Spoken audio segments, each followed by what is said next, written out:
दिल से कहूँ तो ये मूवी मेरी पर्सनल फेवरेट लिस्ट की मूवीज में से एक है और जो मूवीज मुझे पसंद आती है मैं उन्हें दिल से एक्सप्लेन करता हूँ। इस कहानी की शुरुआत उस वक्त से होती है जहाँ पर कोई जीव जंतु कोई भी जनजाति एग्जिस्ट नहीं करती थी। तभी आसमान से एक स्पेसशिप एक झरने के किनारे आता है। उसमें से इंसानों जैसा ही दिखने वाला एक एलियन बाहर निकल कर आता है जिसके हाथ में एक छोटी सी कटोरी होती है। इस एलियन को मूवी में इंजीनियर कहा गया है। जिसके बाद वो इंजीनियर उस कटोरी में रखा एक काले रंग का लिक्विड पी लेता है जिसे पीते के साथ ही उसकी बॉडी में रिएक्शन होना स्टार्ट हो जाते हैं और उसकी पूरी बॉडी धीरे धीरे मेल्ट होकर उस पानी में बह जाती है। और अब धीरे धीरे जो उसकी बॉडी पूरी तरीके से पानी में घुल मिल गई थी, इसी वजह से एक नए ही बायोलॉजिकल स्ट्रक्चर का निर्माण हो जाता है। इनडायरेक्टली उस एलियन के डीएनए से इस धरती पर जीवन पनपने लगता है। जिसके बाद कहानी यहाँ से 35,000 साल आगे दिखाई जाती है। साल है 2090, यानी कि पुरानी वाली ब्लेड रनर से करीब 40 साल आगे का वक्त। इन स्टोरीज को मैं इस वे में एक्सप्लेन कर रहा हूँ जहाँ से हम वक्त के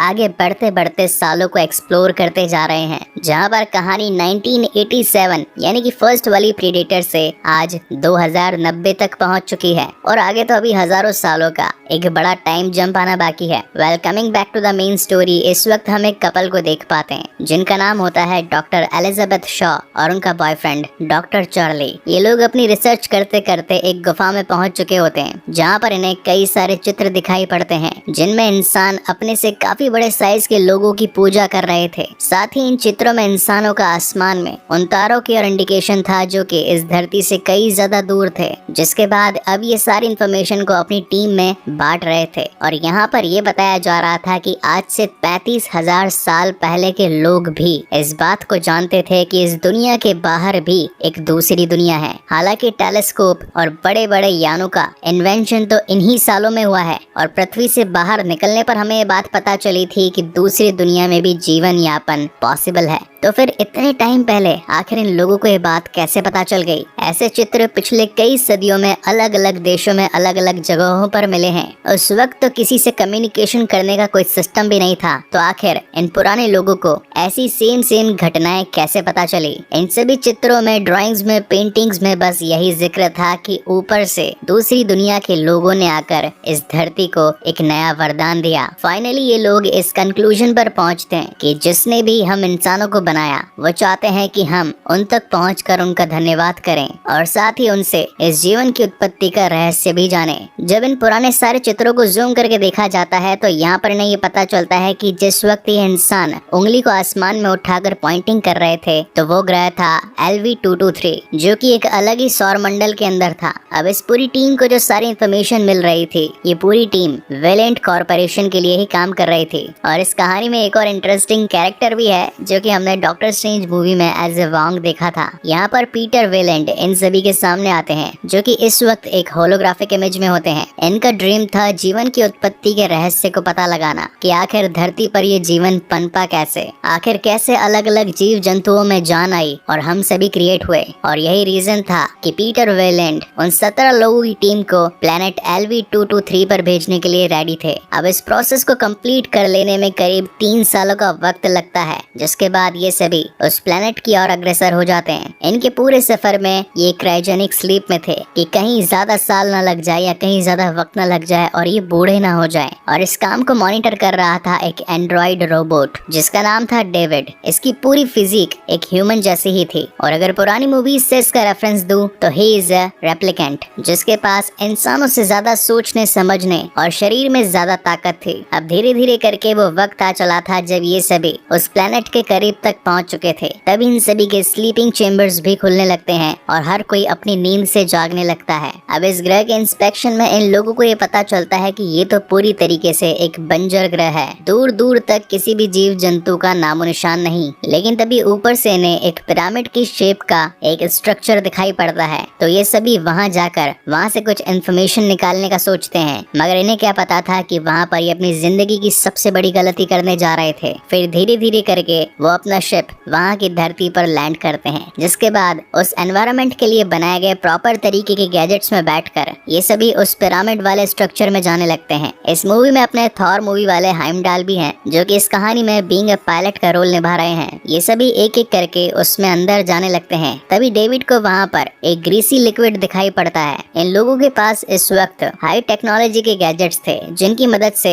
वो इस पूरे पिरामिड को स्कैन कर सकते थे। और जब ये सारे गैजेट्स उस पूरे पिरामिड को बहुत ही अच्छे तरीके से होलोग्राफिक वे में स्कैन कर डालते हैं, तो ये धीरे धीरे आगे बढ़ने लगते हैं, जहाँ पर इन्हें अंदर जाने का दरवाजा मिलता है। ये दरवाजा एक पुरानी भाषा के कोडिंग से लॉक था, जहाँ पर ये एंड्रॉइड रोबोट यानी कि डेविड उस लॉक को खोल देता है और तभी इसे कुछ होलोग्राफिक इमेजेस दिखाई पड़ती है, जो कि इंजीनियर्स की थी और वो भागते हुए अपनी जान बचा रहे थे। ऐसा लग रहा हो मानो कि इनके पीछे कोई बड़ा दैत्य पड़ा हो, लेकिन उनमें से भागते हुए एक इंजीनियर वहीं पर गिर जाता है और बंद होते दरवाजे से उसका सर कट गया था। जब ये लोग चेक करने के लिए उस जगह पर पहुंचते हैं, तो उन लोगों को सचमुच उस इंजीनियर का शरीर दिखाई पड़ता है। इनके पास कुछ एडवांस्ड इक्विपमेंट्स भी थे, जिनकी मदद से वो ये पता लगा सकते थे कि आखिर ये शव कितना पुराना है, जिसे स्कैन करने पर एलिजाबेथ शॉ को ये पता लगता है कि ये बॉडी करीब 2000 साल पुरानी है। और अब जो दरवाजा पिछले 2000 सालों से बंद था, उसके ऊपर कुछ कोड्स लिखे थे। अब डेविड, जो कि एक एंड्रॉइड रोबोट था यानी कि रेप्लिकेंट, उसके पास में कई सारी लैंग्वेजेस को पढ़कर उनका निष्कर्ष निकालने की ताकत थी, जिनकी मदद से फाइनली वो उस दरवाजे को खोल देता है। और ये सीन इस मूवी का एक one of the best scene है, जहाँ पर एक इंजीनियर के खोपड़ी का बहुत बड़ा स्ट्रक्चर बनाकर बीइंग अ रिचुअल मेंटोर यहाँ पर रखा गया था। जब ये सभी यहाँ अंदर आ रहे थे और टॉर्च की मदद से इधर उधर देख रहे थे, तो इन्हें कुछ सिलेंड्रिकल शेप के बहुत सारे ड्रम दिखाई पड़ते हैं। अब क्योंकि इतने टाइम से ये दरवाजा सील था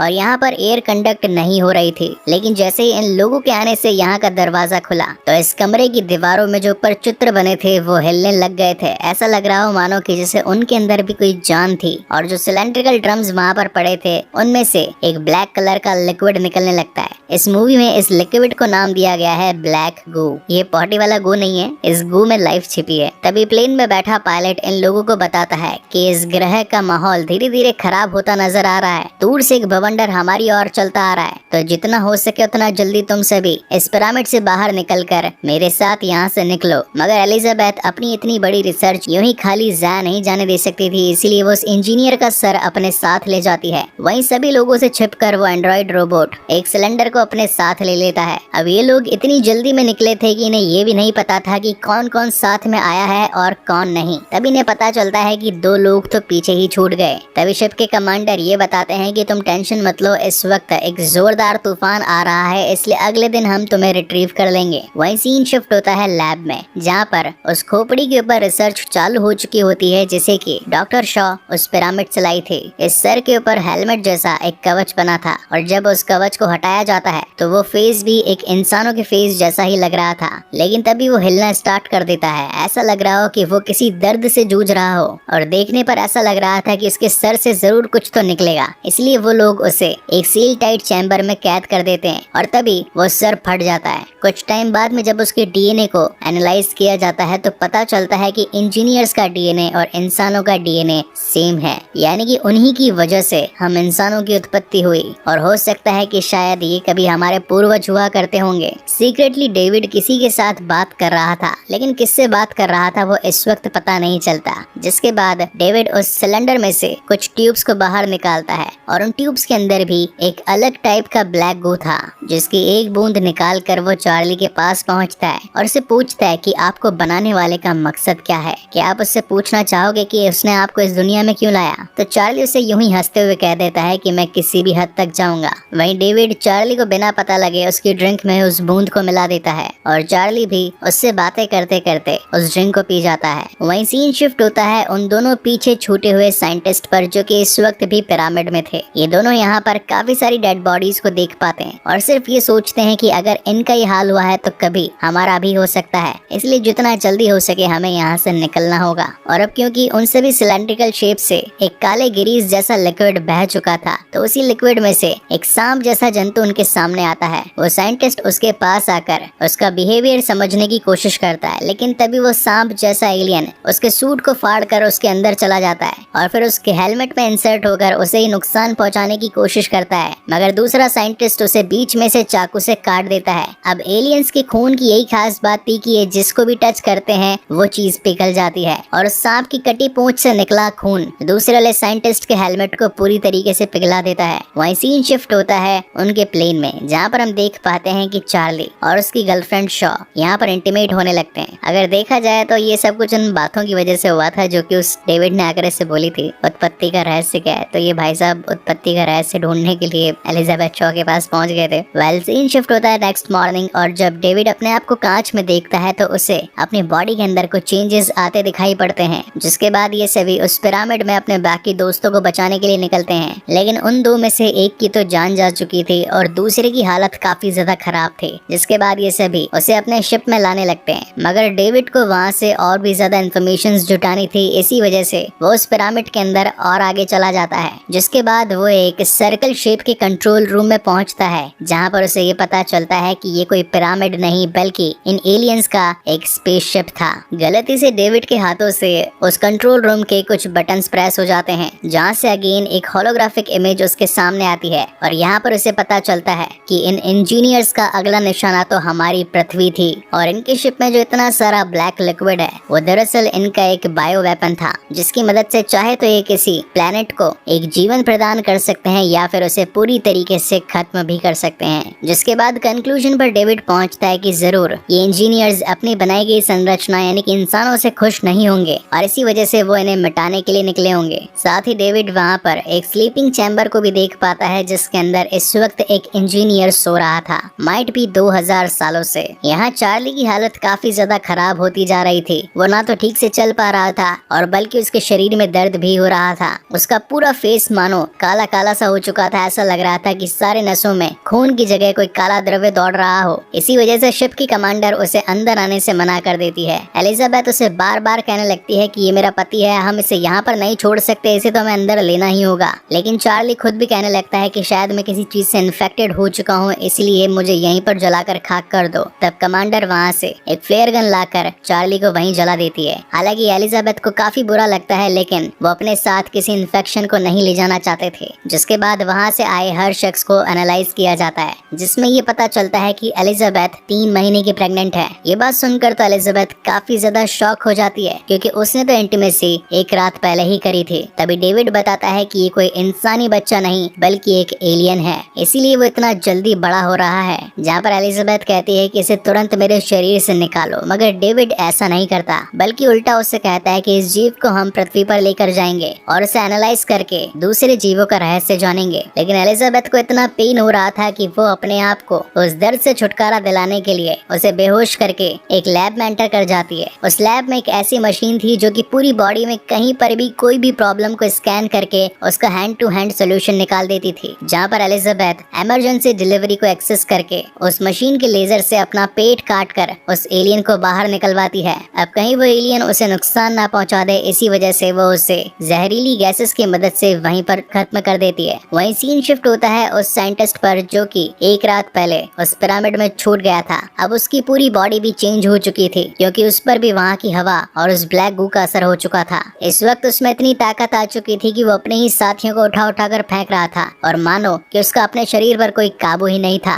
उसे संभालना काफी मुश्किल हो चुका था, मगर एट द एंड वहाँ उसी के साथी उसे फायर गन से जलाकर खाक कर देते हैं। जिसके बाद कहानी में आता है एक टर्निंग पॉइंट और हमें पता चलता है कि पीटर वेलेंड, जिन्होंने 3 साल पहले इन 17 जनों की टीम को पृथ्वी से इस प्लेनेट LV-223 पर भेजा था, वो खुद भी इनके साथ इसी शिप में एक कोने में छुप कर रह रहे थे और डेविड भी इन्हीं के लिए काम किया करता था। वो तो बस ये जानना चाहते थे कि आखिर जीवन की उत्पत्ति कैसे हुई। अगर इसका राज मिल गया तो वो अपने आप को अमर बना सकते हैं, और यही रीजन था कि वो पृथ्वी से इतना दूर इस प्लेनेट में बैठकर आ चुके थे। तभी डेविड उन्हें बताता है कि मैंने उस पिरामिड जैसे स्पेसशिप में एक इंजीनियर को उसकी स्लीपिंग चेम्बर में पाया था। तो पीटर बोलता है कि मैं उससे मिलने के लिए जाना चाहता हूँ, क्योंकि जिसने हमें बनाया वो हमारी एज को भी डेवलप कर सकता है और मैं और ज्यादा जीना चाहता हूँ, मैं इतना जल्दी मरना नहीं चाहता। मगर इस इन्फॉर्मेशन के साथ में डेविड पीटर को ये भी बताता है कि वो सभी इंजीनियर्स पृथ्वी को खत्म करने के लिए एक बड़े सारे अमाउंट के ब्लैक लिक्विड को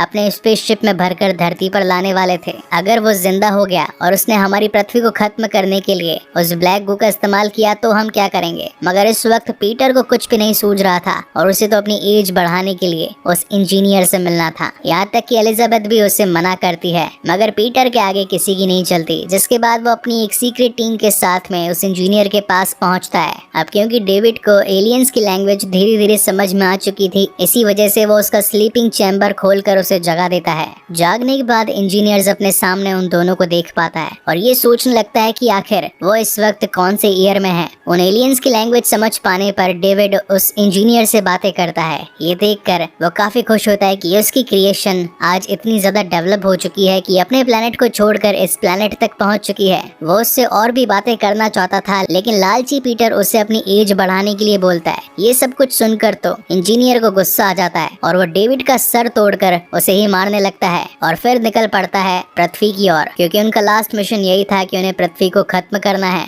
ये सब देखकर एलिजाबेथ वहाँ से भागने लगती है और सीधा हेमडाल को कांटेक्ट करती है और बोलती है कि हमें ये जो स्पेसशिप जो कि पृथ्वी की ओर निकल रहा है इसे डिस्ट्रॉय करना पड़ेगा, क्योंकि अगर ये यहाँ डिस्ट्रॉय नहीं हुआ तो ये वहाँ जाकर पूरे प्लेनेट को ही बर्बाद कर देगा। अब हालांकि इनके पास कोई मिसाइल या फिर कोई दूसरा वेपन तो नहीं था जिसकी मदद से ये उस स्पेसशिप को रोक सकते थे, इसलिए ये लोग ये डिसाइड करते हैं कि ये खुद का शिप उसके शिप से टकरा देंगे। लेकिन शिप की कमांडर वक्त रहते एस्केप पोर्ट से निकल जाती है और अब इनका शिप उस इंजीनियर के शिप से टकराता है, जो कि लिटरली इस मूवी का एक one of the best scene था। 2018 में आई इस मूवी के CGI सचमुच काबिले तारीफ है और यही रीजन है कि ये मूवी मेरी फेवरेट मूवीज की लिस्ट में से एक है। अब इस पूरे प्लेनेट पर इंसानों के नाम पर सिर्फ एलिजाबेथ ही बची थी, उसके बाकी साथी मारे गए थे। तभी हम देखते हैं कि इंजीनियर जिसका शिप क्रैश हुआ था वो उस क्रैश में भी बच गया था और वो एलिजाबेथ को जान से खत्म करने के लिए उसके पीछे पीछे आता है। मगर वक्त रहता एलिजाबेथ को याद आता है कि उस पॉड के अंदर वो एलियन का बच्चा भी था जिसे कि उसने अपने पेट से डिलीवरी के टाइम पर बाहर निकाला था, जिसका दरवाजा खोलते हम देख पाते हैं कि वो एलियन अब काफी ज्यादा बड़ा हो चुका था और वो आकर सीधा इंजीनियर को अपना निशाना बना लेता है। इस पूरी लड़ाई में एलिजाबेथ काफी ज्यादा इंजर्ड हो चुकी थी, लेकिन तभी उसे डेविड का मैसेज आता है। ये उसकी टूटी हुई मुंडी थी जो कि उससे बात कर रही थी और वो उसे बताता है कि मैं तुम्हें वापस अर्थ पर लेकर जा सकता हूँ, लेकिन शर्त यह है कि तुम्हें मुझे फिर से ठीक करना होगा। पहले तो डॉक्टर शो उसे मना करती है क्योंकि उसी की वजह से ये सारा कांड हुआ था, लेकिन बाद में एलिजाबेथ मान जाती है।